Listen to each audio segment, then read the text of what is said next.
Okay, and we're back, and we're talking about spherical point masses and gravitational acceleration, basically the second section of Chapter 12. And we're going to be getting into a few problems in just a second.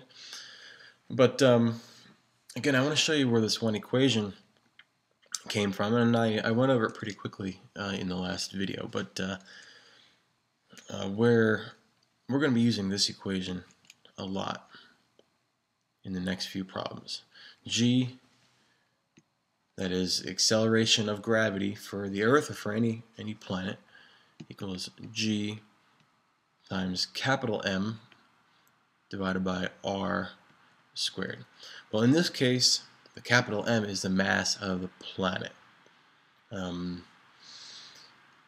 the R, well, we've been typing R into our calculators, that like the R of the Earth, you might say, as a capital R.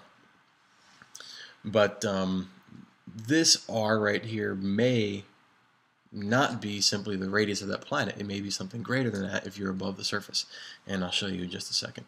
So again, a real quick refresher on how we got this equation. If you recall that force is equal to mg, and the force of gravity is also equal to gravity time, the gravitational constant times the small mass times a large mass, that is the planet or the Earth, divided by the radius squared. We set them equal to each other. mg equals capital G, lowercase m, uppercase m, or r squared, and our small masses cancel out. So that's how we're left with this equation right here to solve for the acceleration of gravity of a planet, of the Earth, of the Moon, or at any location above the surface or even below the surface of it. This lowercase r right here means the radius that we are dealing with for a certain scenario. This uppercase R, like in our example, many of us put capital R into our calculators as being the radius of the Earth. That represents the actual radius of the Earth. So let's say here's the Earth. Right down here is the center of the Earth somewhere. This would be our radius capital R for the Earth. Okay, and that's perfectly fine if you're dealing with a person at the surface right here and they are an Earth's radius away from the center of gravity. But what if we're talking about a person on top of, I don't know, a mountain? Okay, here's a mountain right here, and there's a person standing on top. What if we wanted to measure the gravity on them at this height? Well, they are certainly more than one Earth radius away from the Earth's center of gravity. They're an Earth's radius plus whatever height they are. And this whole distance from here down to Earth's center, we're going to call our lowercase r. So capital R is the radius of the planet or the Earth, h is our height, and r is them simply added, lowercase r is them simply added together. All right. So let's do a few examples right here. And by the way, I think I left a graph or two out. It just simply shows acceleration of gravity as a function of height, but it's just simply for reference. So let's look at example 12.4 right here. We have a hypothetical planet with a mass of 2.5 times that of Earth, but the same surface gravity. Okay, so G, let's just write it down, is gravity is gravitational constant, capital G, times the mass of that planet divided by the radius squared. Okay? And we want to know how much or what the radius of the planet actually is. So it's 2.5 times more massive than the Earth, but it's got the same gravity. It's got the same 9.81 meters per second squared that our Earth has. So let's write it out like this. Gravity is going to be equal to 9.81 meters per second squared,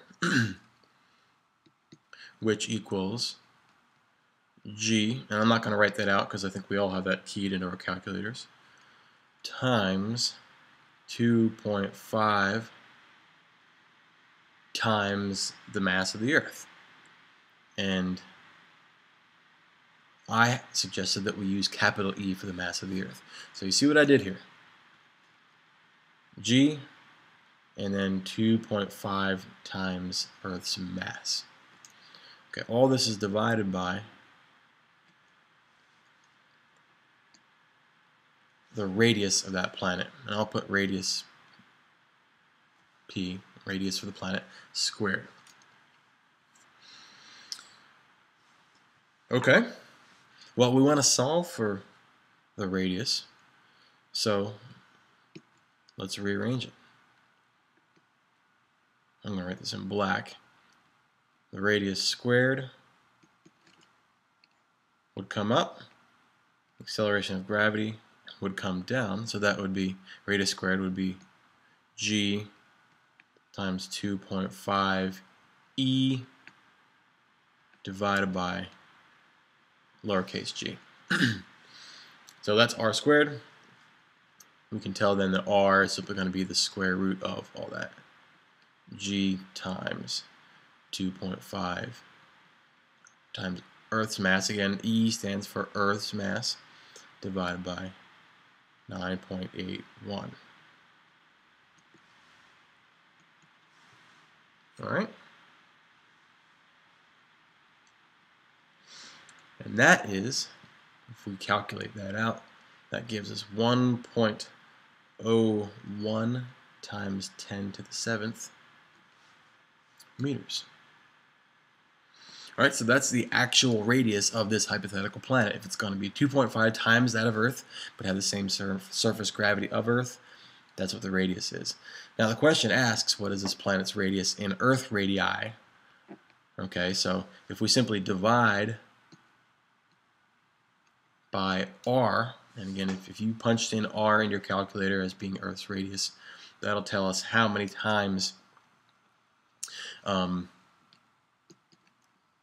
more or less this planet has a radius of Earth. And that should come out to be about 1.6